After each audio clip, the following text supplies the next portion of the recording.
Lovely to see Hello. you. Um, Thank you. this is the second of the filmed interviews with people who have experience of what we're calling the dialogue of self-liberation. Now, I'd like to introduce Helen here. I've known Helen for a number of years, and I worked with Helen. How long ago is it now? 6 years, 5 years, 6 years. Yeah, must be about 5 or 6, yes. Yeah. 6 years, say 6 years ago. And this was before I began developing the dialogue of self-liberation with my friend Peter. And so Helen has direct experience of the methodology and also how, by transforming how we communicate toward ourselves, what a difference this can make to our everyday experience of life, of our relationship toward ourselves, our relationship toward other people and life in general. And I have huge love and respect for you, Helen, as well you know. Now, I've introduced you, and I'd like maybe if you could just say hello to people and introduce yourself somewhat. Just give people an overview, Thank maybe a you. little bit of a background into how your experiences earlier in life led to maybe self-negating or self-defeating patterns of self-communication.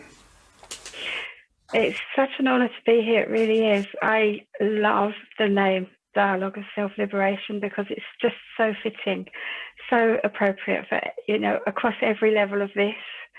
The name is just fantastic. And I think I did say to you before, I wish I thought of it myself for Yes. something because it's so good.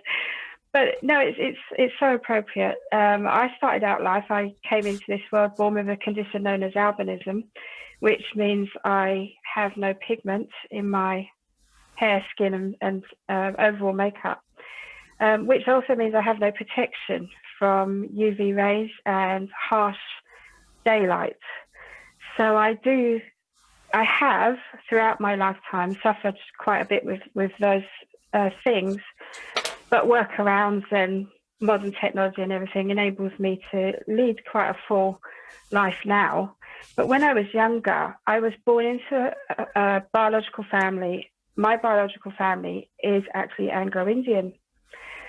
And, there was a lot of stigma around having a white baby back then in the early 70s, late 60s, early 70s. And so there was a lot of violence in my home, first of all, but then later in my toddler years, there was a lot of sexual abuse. Full-on sexual abuse, not just touching, there's full-on penetration and full-on violence, full-on sexual things. And so I grew up with that. I was removed from my family when I was 8, abruptly. Now, when you're a child, you don't really know that what you're experiencing is incorrect. Society tells you these things are incorrect. You don't, as a child, know. This is what you're born into. This is what you know. So even though you go through terrifying experiences and on an emotional, heart-centered brain level, it's very soul-destroying, you don't actually know that until much later on. You just know the physical pain and the nuts and bolts of what you're going through. You just know the physicalities of it. You don't actually know that it's a really terrible emotional experience. Then as you get older and you start to explore interpersonal relationships yourselves and intimacy even, I then started to realize how wrong and how bad what I'd experienced when I was a child was.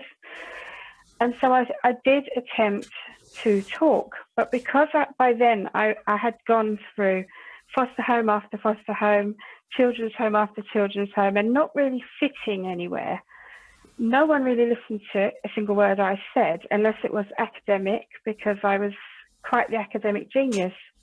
And so I carried on with studies. I grew into adulthood. I had I had my own family. And then later on in life, I suffered from quite a horrific rape and assault one day when I was on my way to an appointment. Two guys attacked me, and they ended up jumping all over my abdominal cavity, and I ended up dying at the scene. When I woke up from that nightmare after a policeman saved my life, I was actually paralyzed for 7 years and pregnant with my 6th child. And so it was kind of a horrific event. So I had all my childhood memories plus what had just happened to me, and a compound effect happened where I just crashed. I just simply, not only was I paralyzed physically, but I was paralyzed in every other way as well. And so I hated, with full-on proper hatred, I hated every aspect of my life except being a mother. And so, I'd lie there and I would be quite, I was already physically debilitated and I couldn't move. If somebody passed me a cup of tea or anything, if it was just a millimetre out of reach, I couldn't reach it. So I was just stuck. And so it was quite the soul-destroying experience. And for 7 years, I could barely breathe. I did not want to wake up. Every time I fell asleep, and I was taking more and more tranquilizers. And if anybody offered me any drugs to sort of like numb out the situation, I was taking them. Just anything and everything to not be there, not be fully present, not be there. And so I went through all of that. And then, I hadn't died. And I started to try and find out how I could form some sort of life with that. And I began to learn, like you do, you sort of research things online. I began to learn about energy arts, and I became a study. I joined a movement that was run by Bruce Francis originally, and he was the energy arts guy. He had a broken back, he was paralyzed, he had multiple injuries, and I watched him moving across my screen in absolute awe, and I thought, wow, I'm going to do that. And so that led me down a very long road of learning energy arts and learning how to utilize how I spoke with my body. Because right up until that point, right up until I saw that guy, I was saying repeatedly that I hated everything. I didn't want to know. I didn't want to know about my body. My body had, it was so big and so out of, so just like out of proportion. I was overweight. I was hideously unhealthy. I had every kind of everything wrong with me. And yet I'd given birth to life multiple times. And so, there was that glimmer of me that wanted to make it. After all that, I started to learn about energy and became fully aware. And that led me, to your door, really. Yes. I learned how to speak to myself. And I was quite distraught. One of my sons died. And you sort of contacted me, this random person from the internet, but this voice in my head was saying, go, and I came, and the rest is really history, because I really have completely turned my life around. Yes, I've been through hideous experiences that no one should even read about, what less actually have to live through, especially as a toddler and a small child. And then rejection after rejection, being moved from home to home. And I use the word home very, very lightly. It was more like I was being farmed my whole adult life until recently. And I've built my life, and everything now is so solid. I'm about a third of the size that I was in weight before. I'm totally illness and disease free. I had 15 rounds of abdominal surgery to fix my paralyzed problem. And they missed that I had terminal cancer. My body had started to give up, quite literally. I programmed it in because I was saying, I wanted it to die. I wanted it to decay. I wanted it to give up. I wanted it to just shut down. And so even though I had started to fight, that is what happened. It had started to shut down. And I was given 100 days to live, more than 5 years ago now. So it's 5 years, 9 months, and 23 days ago. I was given 100 days to live. And so now I'm thriving absolutely 100%, totally illness and disease free, and thriving on every level. And it's largely because I have learned through bitter experience how to talk and communicate with my inner universe. And I 100% believe that had I not learned this, I would not be here now, because I was at death's door multiple times. I was severely injured, and there was, I've lost whole internal organs, and yet here I am without, I don't have a real stomach. I do not have all of my intestines. I do not have a spleen. I do not have a whole pancreas. My liver has been dissected to make my stomach. I have nerve endings that have been cut, severed, rejoined. I have a huge metal plate across the front of my abdominal cavity. And now to look at me, you would never know these things. And in fact, I function, my inner workings are functioning just like a teenager. I menstruate every month. Everything is functioning like so well, better than it ever did before. So I'm just absolutely delighted at the moment. Thank you, Helen, for being so open and courageous in being so open about all of those experiences that you've survived, and how you've come to thrive in spite of all of that past experience. I'd like to ask you, please, obviously this video we're doing now is specifically for people who may not yet understand what the dialogue of self-liberation is all about. And now you've understood this from the work I've done with you personally in the past, that this is all to do with identifying those patterns which no longer serve us, so that we have the ability to let go of them, or to stop repeating the same self-defeating, self-abusive, habitual patterns of self-communication. What role did you feel that transforming how you communicate toward yourself, literally with the words you would choose when you're speaking toward yourself about yourself, and the kinds of mental imagery, the imaginings, and the active use of the imagination, what role did this have in your personal transformation? An example came to mind when you were just asking me that.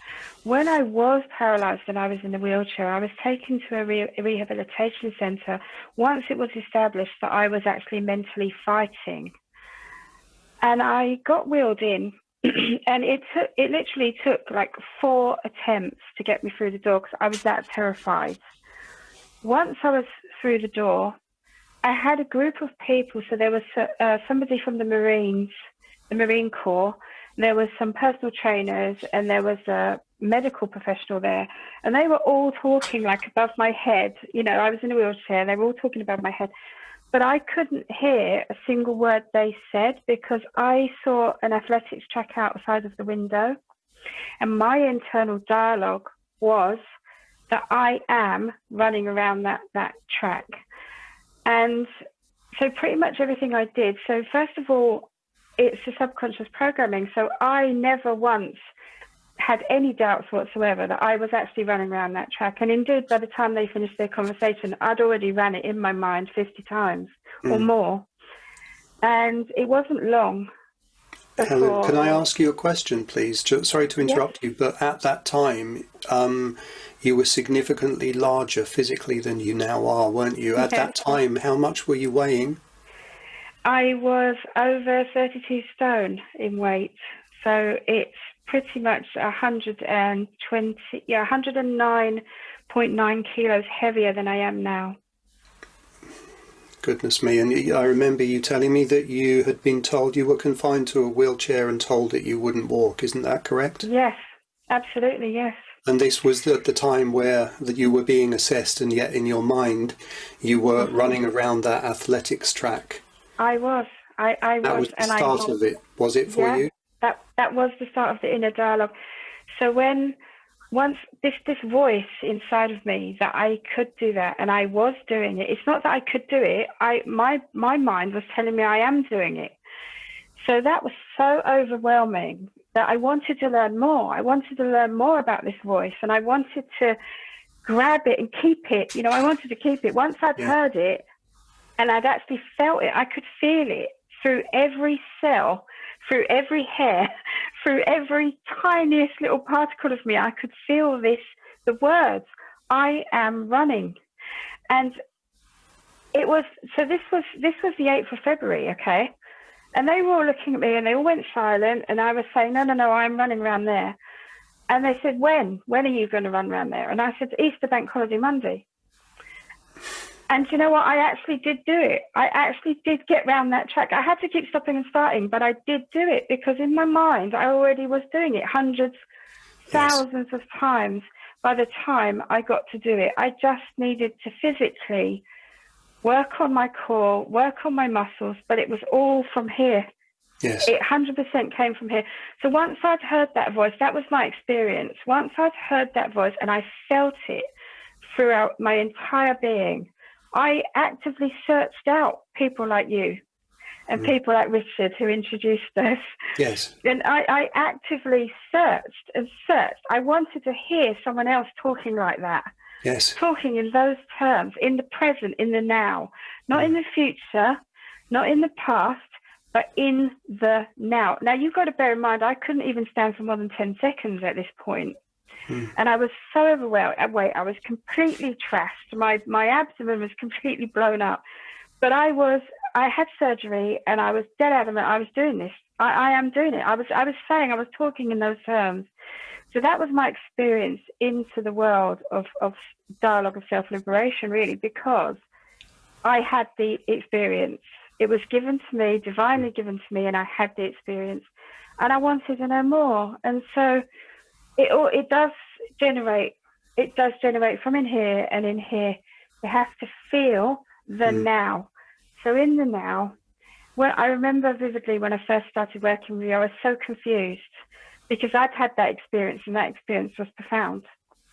So I get in your chair and you kept correcting my speech. And I was so thankful because I was still talking in terms of the past or I always do this or I always feel like this, you know, and you were saying you did used to feel like that. You have done. You used to feel like that.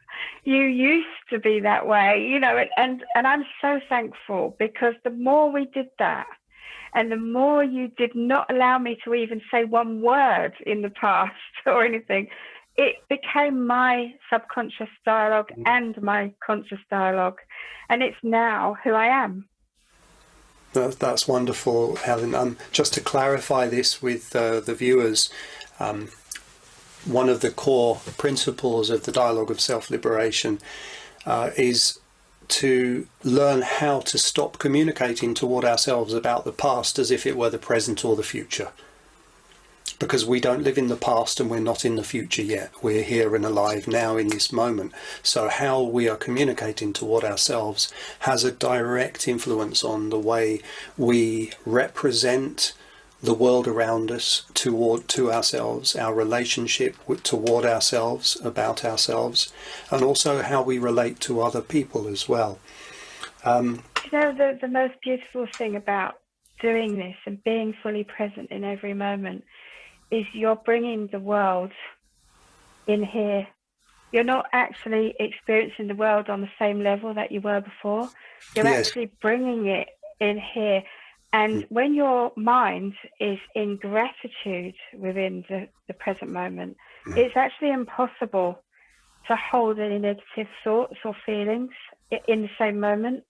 Yes. If you're living with and you're coming at everything from a place of love in that moment, and you're thankful to have this moment. Like I'm extremely thankful to have this moment. And it's impossible to hold any negativity or any self-limiting beliefs in the same moment. I agree completely. So I'd like to ask you, please, with regard to people who may be considering joining the live Dialogue of Self-Liberation live program, which is run over a 5-week period in 5 chunks of information which are delivered to the participants we have one live Zoom call with the live program participants once a week, where we discuss the content, we discuss the information.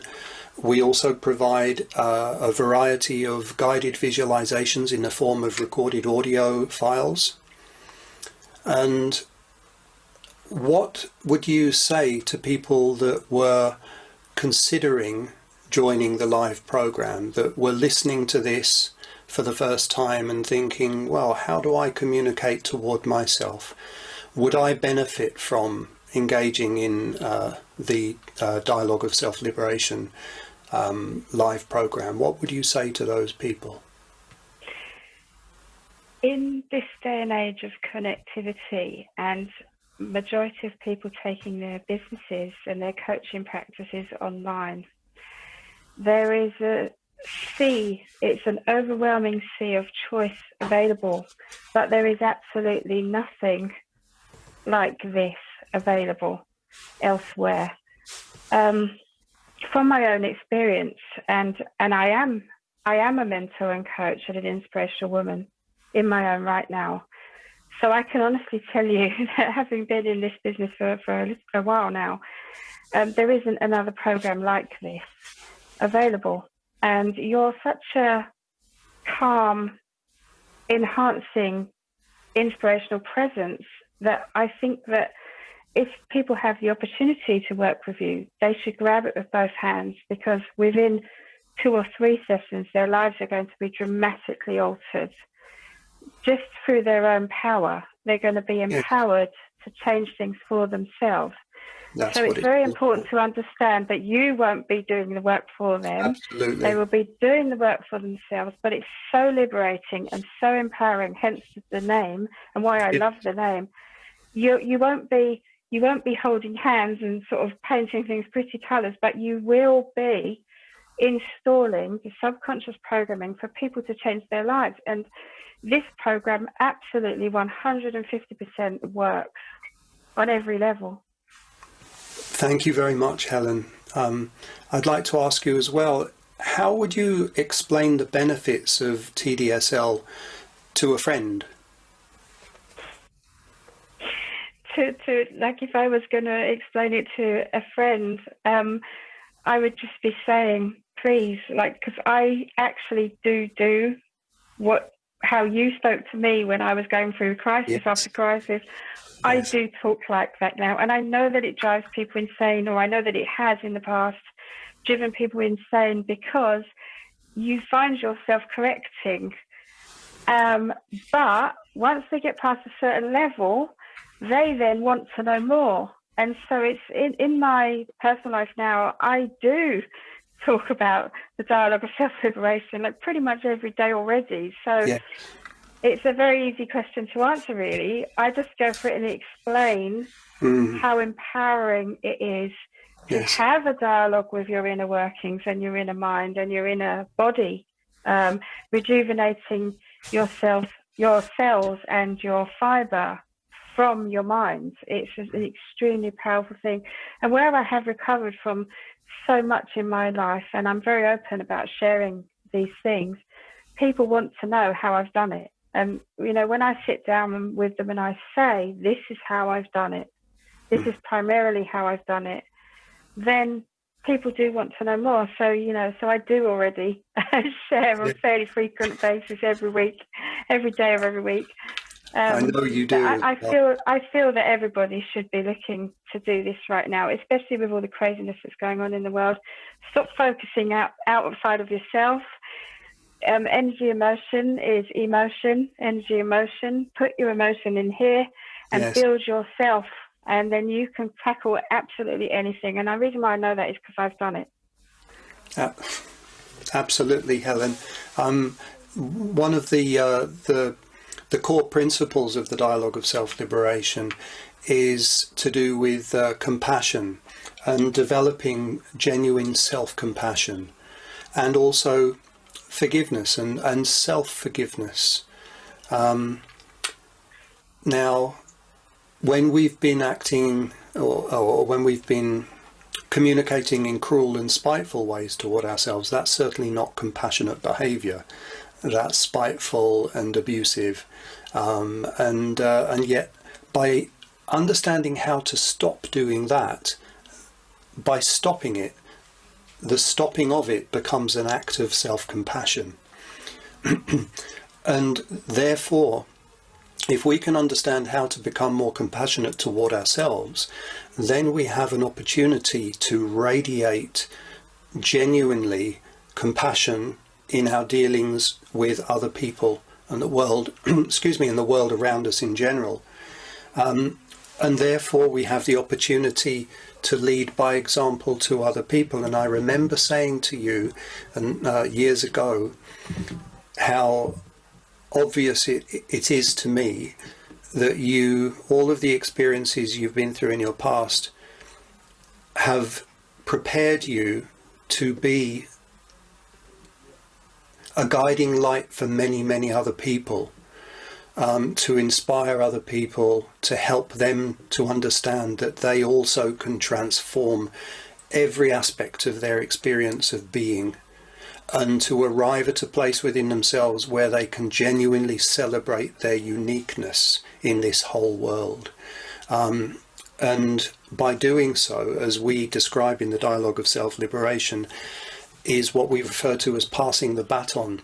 So, excuse me, my teacher, Vernon Bell, who passed on the understanding of the dialogue of self-liberation to myself,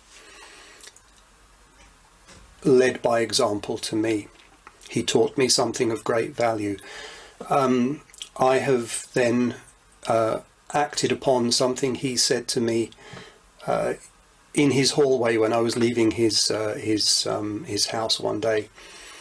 And he said, you know, with regard to the dialogue of self-liberation, it's a little like this. I've been around the track like in a relay race, and I'm passing you this baton, and I'm taking the time to explain to you how and why this baton does great good, so that you understand the value of taking hold of the baton, and I want you to run with it, and I want you to pass it to as many people as you possibly can, and explain to them how this does great good, so that they also will pass the baton to the people they come into contact with. And that's how this will spread, were the words he spoke. I'll never forget. And that's how this will spread.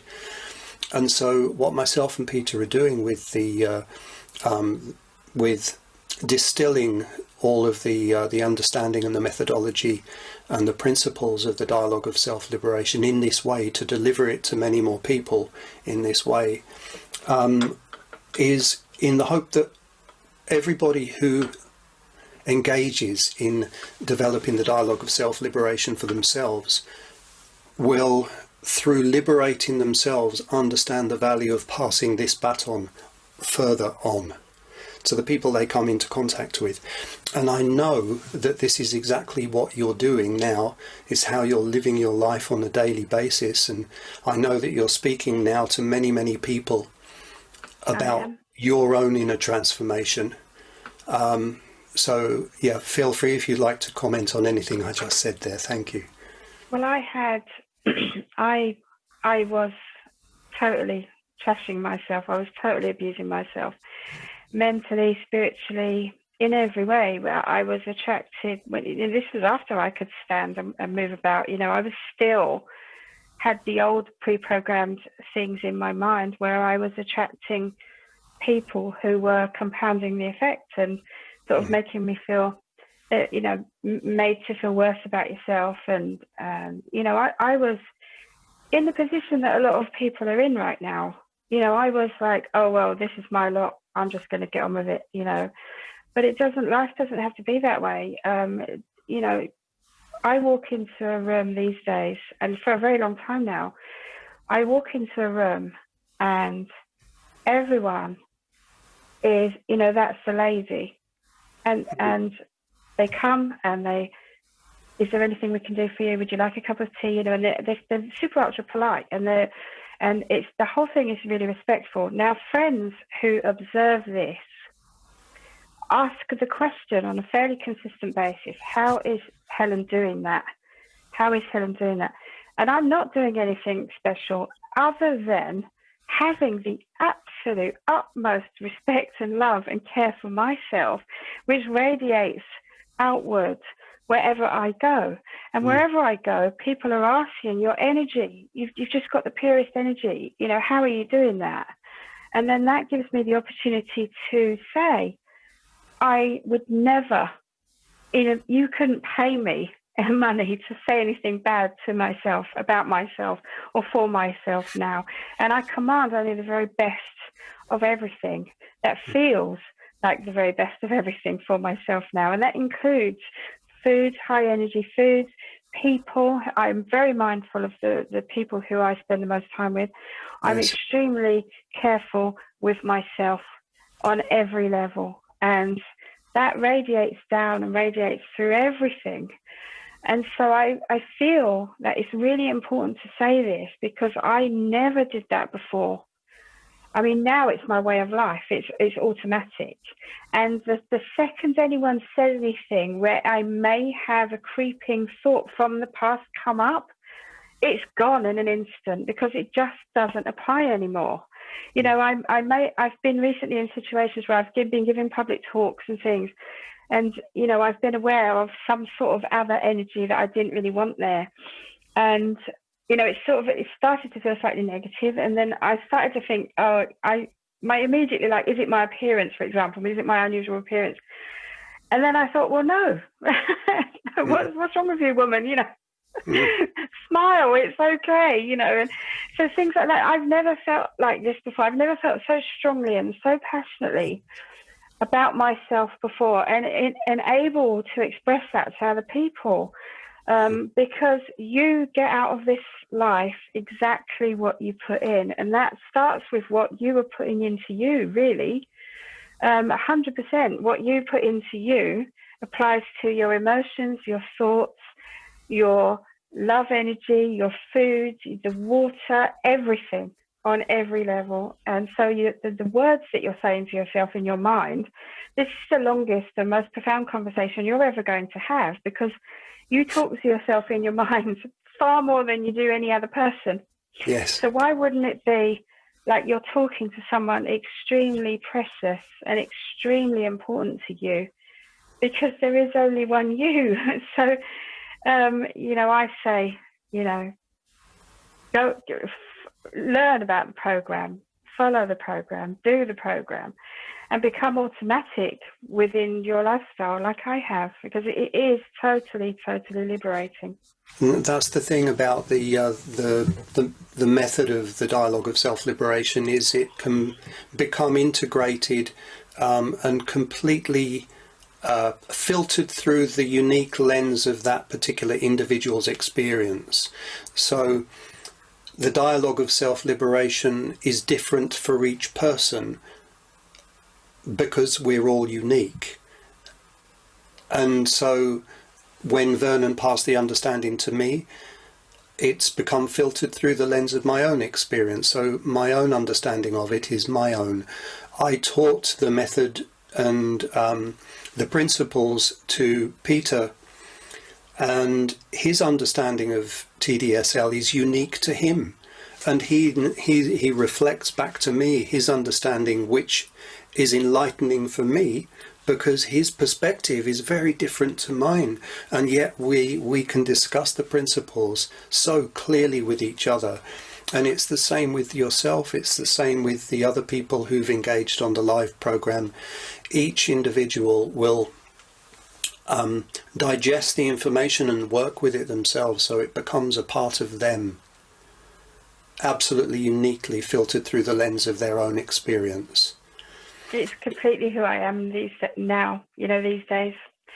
I can't be any other way. It's so powerful that it's become who I am, because it feels so completing and so special to be fully present in the moment, never abusing myself, never saying a harsh word about myself, never holding on to anything painful or that might be, really upsetting, and just allowing things to pass as like passing clouds, just being able to let go of things, Yes. because we all have stresses day to day that compound and build up, and day to day life, and the compound effect of that can be quite overwhelming for a lot of people. But when you are fully present in the moment and you do have this dialogue going on with yourself, it becomes your automatic essence. So it becomes, and it commands your energy, and it commands your overall psyche, and it radiates from your very face. I can't explain it any other way. It's just the most glorious expression of love that is passed on baton to baton, as you say. Yes. But also, it just gives you that recognition for yourself that you are valid. Yes. And you are good enough. Being, and you are simply being. There is nothing else. There is nothing else to concern yourself with. Just being in a flow of simply being is enough. Absolutely. Well, Helen, I want to say a huge thank you for choosing to lead by example in this way, and to speak so openly and courageously to people about your experience of transforming how you communicate toward yourself. And I love you to bits, and I know that you're going to be taking your son out to see it to the cinema now, so let's finish this conversation now like this. But thank you very much indeed for speaking like this, and I'm sure this is going to really inspire many, many people. You are very welcome. It's an honour, absolute honour, really. Thank you, Helen. Take good care. Have a lovely rest of your evening, and loads of love to you, and I'll speak to you again sometime soon, yeah? Definitely. Okay. All right. Bye. Thank you, Helen. Bye-bye.